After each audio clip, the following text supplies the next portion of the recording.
Shalom, salam sejahtera bagi Bapak Ibu Saudara-saudara, anak-anak yang dikasihi oleh Tuhan Yesus Kristus. Jumpa kembali bersama saya Pendeta Eka di dalam renungan firman Tuhan pada hari ini, hari Senin 27 Maret 2023. Sukacita dan damai sejahtera dari Tuhan Yesus kiranya menyertai hidup kita sekalian. Puji nama Tuhan.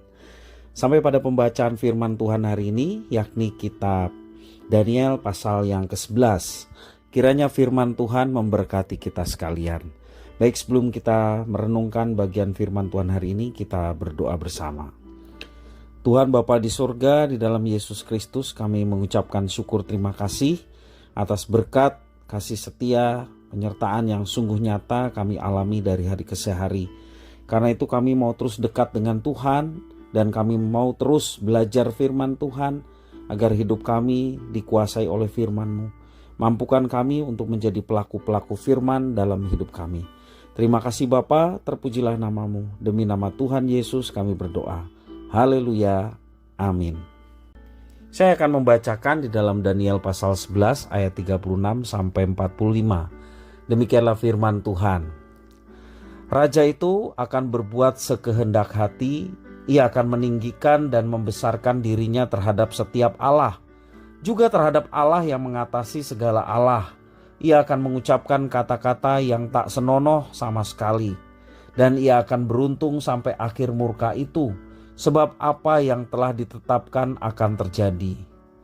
Jadi para Allah nenek moyangnya tidak akan diindahkannya, baik pujaan orang-orang perempuan maupun Allah manapun juga tidak akan diindahkannya. Sebab terhadap semuanya itu ia akan membesarkan diri. Tetapi sebagai ganti semuanya itu, ia akan menghormati dewa benteng-benteng, dewa yang tidak dikenal oleh nenek moyangnya, atau dihormatinya dengan membawa emas dan perak, dan permata dan barang-barang yang berharga. Dan ia akan bertindak terhadap benteng-benteng yang diperkuat dengan pertolongan dewa asing itu. Siapa yang mengakui dewa ini akan dilimpahi kehormatan. Ia akan membuat mereka menjadi berkuasa atas banyak orang, dan kepada mereka akan dibagikannya tanah sebagai upah. Tetapi pada akhir zaman Raja Negeri Selatan akan berperang dengan dia, dan Raja Negeri Utara itu akan menyerbunya dengan kereta dan orang-orang yang berkuda, dan dengan banyak kapal, dan ia akan memasuki negeri-negeri dan mengenangi dan meliputi semuanya seperti air bah. Juga tanah permai akan dimasukinya dan banyak orang akan jatuh. Tetapi dari tangannya akan terluput tanah Edom, tanah Moab dan bagian yang penting dari Bani Amon. Ia akan menjangkau negeri-negeri dan negeri Mesir tidak akan terluput. Ia akan menguasai harta benda emas dan perak dan segala barang berharga negeri Mesir. Dan orang Libya serta orang Ethiopia akan mengikuti dia. Tetapi kabar-kabar dari sebelah timur dan dari sebelah utara akan mengejutkan hatinya, sehingga ia akan keluar dengan kegeraman yang besar untuk memusnahkan dan membinasakan banyak orang. Ia akan mendirikan kemah kebesarannya di antara laut dan gunung permai yang kudus itu.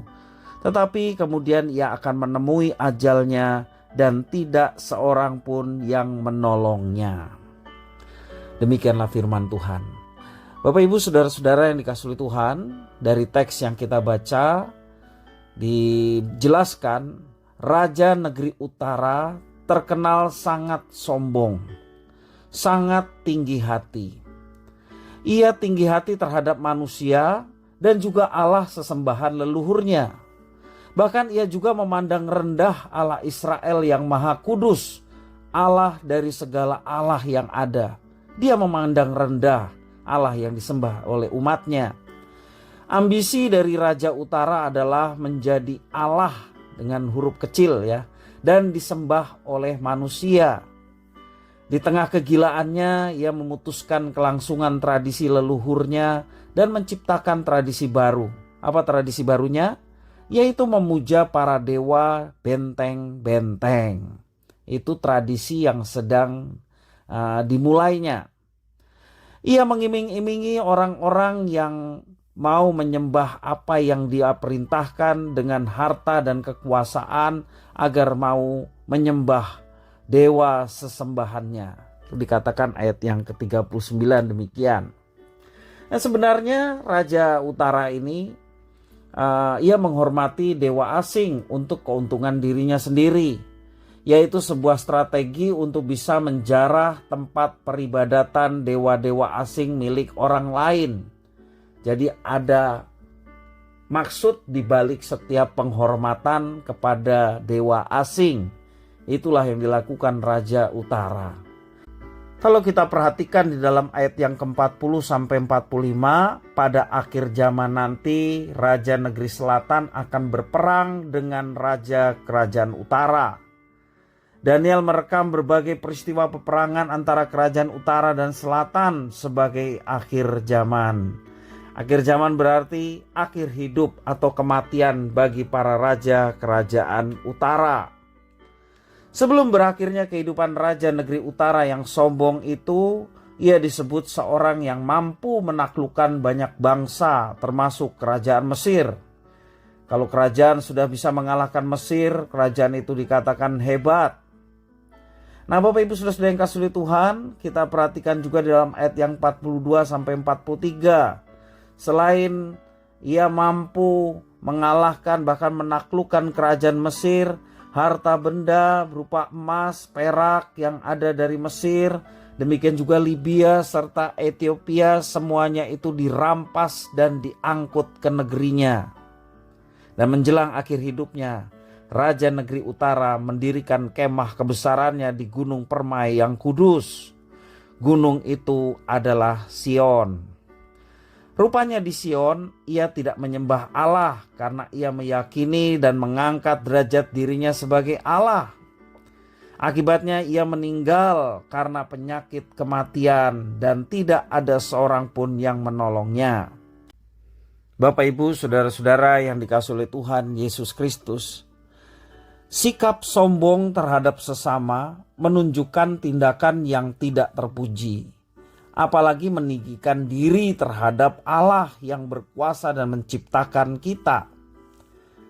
Biasanya seorang yang congkak karena kepercayaan diri yang terlalu berlebihan, sehingga orang merasa bahwa dirinya mampu, dirinya berkuasa, sehingga dia tidak merasa lebih rendah dibanding Tuhan Allah. Atau juga ia merasa memiliki segala sesuatu yang bisa diandalkannya. Apakah itu kekuasaan dan kepongahan semacam ini sudah pasti tidak akan bertahan lama.